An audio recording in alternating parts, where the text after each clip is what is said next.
Sa trabaho, ako ang problem solver. Pero sa gabi, umiiyak akong hindi ko maintindihan kung bakit. Dear Ate Jo, ako si Alisa, 28 years old, team leader sa isang marketing firm. Bida sa opisina, pero talunan sa sarili. Laging sinasabi sa akin, ang galing mo Alisa. Ikaw na talaga ang susunod na manager. Buti ka pa, successful na. Oo nga no, maganda trabaho ko, may savings ako, nakalipat na sa kondo. Pero bakit parang may kulang? Alam mo yung feeling na lahat ng tao proud sa'yo, pero ikaw mismo, hindi mo maproudan ang sarili mo? Araw-araw akong maaga sa opisina. Inaako lahat ng kaya kong trabahuhin. Hindi ako nagrereklamo. Hanggang sa isang araw, habang nasa meeting, bigla na lang akong napaiyak.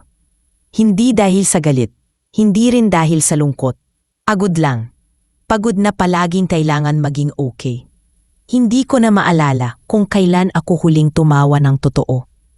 O kung kailan ako huling nagbakasyon nang walang bit-bit na laptop. May isang gabi, hindi ako nakatulog. Nagbukas ako ng notes sa phone at nagsulat. Bakit ang dali kong ayusin ang problema ng iba, pero sarili ko, hindi ko maayos? Bakit kapag may project, kaya kong magplano, pero ang buhay ko parang walang direksyon? Bakit sa sobrang tagumpay ko, pakiramdam ko, talo pa rin ako? Tumulo lang yung luha. Tahimik. Doon ko na-realize, hindi lang ako pagod sa trabaho. Pagod na akong maging perfect. Pagod na akong i-prove na karapat-dapat ako. Sa sweldo ko, sa posisyon ko, sa mundo. Kinabukasan, nag-file ako ng leave, 1 linggo. Walang laptop, walang Zoom. Sa una, guilty ako. Parang ang daming maiiwan. Pero habang lumilipas ang araw, natutunan kong mahalin yung tahimik. Yung walang ginagawa. Yung ako lang. Hindi si team leader Alisa, kundi si Alisa. Tao. Pagod din. May karapatang huminga. Hindi mo kailangang maubos para lang mapatunayan na kaya mong magtagumpay. Success is not just what's on your resume. Success is when you can rest without guilt. Pagbalik ko sa opisina, parang iba na ang paligid. Hindi dahil nagbago sila, kundi dahil may nabago sa loob ko. Pagod pa rin ako, pero ngayon pinipili ko ng hindi maubos. Pagpasok ko, bumungad ang usual. Emails, deadlines, status meetings. Pero ngayon pinilit kong huminga. Pinilit kong huwag agad sagutin ang lahat. At sa unang pagkakataon, sinabi ko sa sarili ko, hindi ko kailangang sagutin lahat sa isang araw. Pero syempre, hindi lahat makakaintindi. May nagsabi pa nga, uy, parang slow ka ngayon ah, hindi ka na yung dating Alisa. May pinagdadaanan ka ba? Ang hirap ipaliwanag pag pagod ang dahilan mo. Kasi sa mata ng iba, ang pagod, excuse lang ng tamad. Pero sa totoo lang, hindi tamad ang pagod. Hindi mahina ang marunong magpahinga. Masakit marinig na parang kulang ka na.